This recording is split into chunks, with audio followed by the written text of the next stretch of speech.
Madam, मेरा husband बहुत अच्छा है, मुझे बहुत प्यार करता है, लेकिन वो किसी चुड़ैल के प्यार में पड़ गया है। शायद उसके ऊपर कोई जादू टोना कराया गया है। वो पहले कभी ऐसा नहीं था। अब वो मुझसे डाइवोर्स मांग रहा है और आगे की बातें कुछ पर्सनल है। देखिए दोस्तों, ये जो मैडम है ना, इन्होंने जो मुझे मैसेज किया है कि इनका हस्बैंड तो बहुत देवता जैसा है, बहुत प्यार करता है इन्हें और वो किसी चुड़ैल के प्यार में पड़ गया है। देखो, प्यार तो उन्हें को कितना करता है ये तो हमें सबको ही समझ में आ रहा है।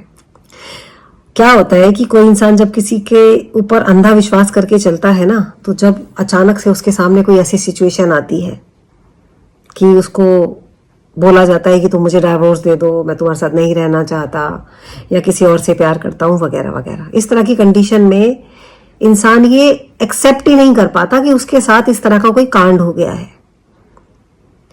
गलती शायद कहीं हमारी भी होती है कि हम उस इंसान को उस लेवल पर कभी देख ही नहीं पाते, आंखें खोलकर कभी उसे अच्छे से जांच परख नहीं पाते। हम तो बस एक अपनी रोजमर्रा की जिंदगी में उठे, खाया पिया, खाना खिलाया, बच्चों को पाला, हस्बैंड की थोड़ी केयर की और फिर से अपनी डेली रूटीन की लाइफ में कहीं बिजी ही रहते हैं।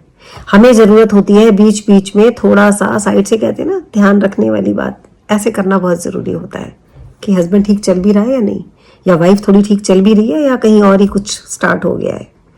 इन मैडम के केस में भी यही हुआ है।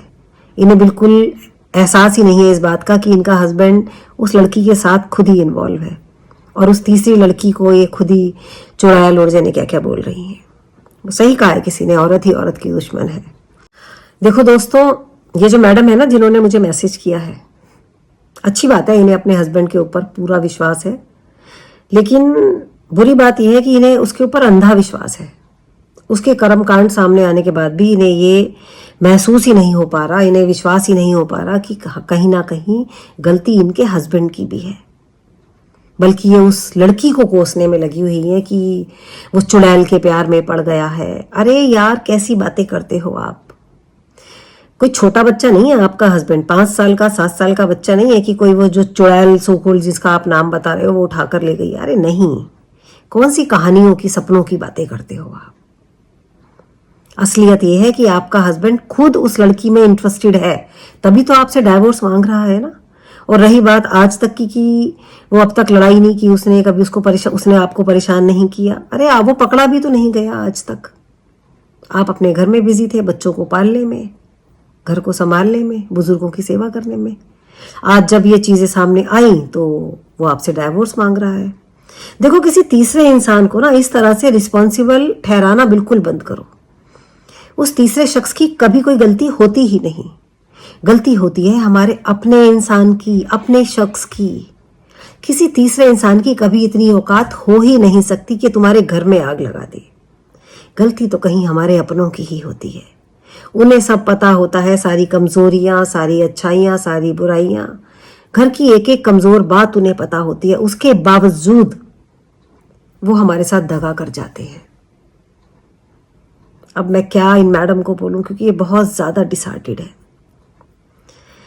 दुआ ही कर सकते हैं कि भगवान करे इनकी आंखें जल्दी खुलें और ये इस पेन से बाहर निकलें। लेकिन अच्छी बात यही है कि इनके साथ इनके बच्चे हैं, ये सेल्फ डिपेंडेंट है, जल्दी ही रिकवर कर पाएंगी। लेकिन मैं ऐसी सभी बहनों को ये बोलना चाहती हूँ जिन्हें ये लगता है कि वो किसी तीसरे इंसान की वजह से उनका घर टूट रहा है, तो ऐसी गलतफहमी ना पाले। अपने पार्टनर पर ध्यान रखिए, और ये बात सिर्फ फीमेल के लिए नहीं, मेल्स के लिए भी है। अपने अपने पार्टनर पर थोड़ा ध्यान रखिए, क्योंकि देखिए ये सोशल मीडिया का ज़माना है। यहाँ पर कहते हैं ना कि एक ढूंढो हजार मिलते हैं। यहाँ पर लोग ताक में लगे बैठे हैं। लोगों का टाइम पास हो चुका है आजकल किसी के इमोशंस के साथ खेलना। इसीलिए थोड़ा सा ध्यान रखना भी ज़रूरी है। इससे पहले कि आपके घर पर आँच आ जाए, आपका घर टूटना शुरू हो जाए, इससे पहले कि आपका पार्टनर आपसे डाइवोर्स मांगे, ध्यान रखिए आपका घर आपने बहुत मेहनत से बनाया है। इससे पहले कि कोई एविल आई इसके ऊपर निगाह डाले, बर्बाद करे, अपने पार्टनर को संभालिए। और अगर कोई इश्यूज इस तरह के हैं, कोई शिकायतें हैं भी, तो उन्हें बैठकर सॉल्व कीजिए। भलाई इसी में है कि अपना घर बिगड़ने से बचा लीजिए। यही सबके लिए अच्छा है, आपके लिए भी। जी हाँ।